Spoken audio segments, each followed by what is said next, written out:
سوال: قربانی کی جانور سے دودھ نکالنا جائز ہے یا نہیں؟ تو جواب غور سے سنیے۔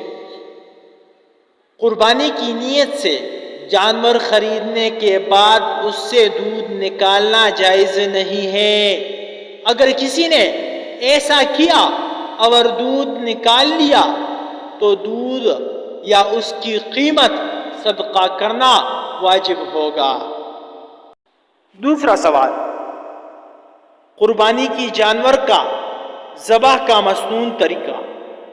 ذبح کا مسنون طریقہ حضرت انس رضی اللہ تعالیٰ عنہ سے روایت ہے کہ رسول اللہ صلی اللہ علیہ وسلم نے سیاہی اور سفیدی مائل رنگ کی سینگوں والے 2 مینڈوں کی قربانی کی۔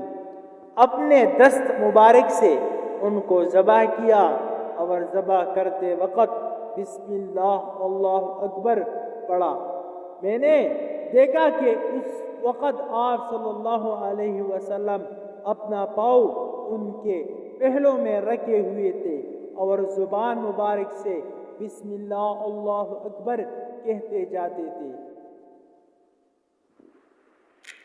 حضرات، اگر آپ نے ہمارے چینل کو سبسکرائب نہیں کیا تو ہمارے چینل کو سبسکرائب کریں اور ساتھ میں گھنٹی کا بٹن بھی دبائیے تاکہ ہمارے نئے ویڈیو آپ لوگوں کو بر وقت پہنچے۔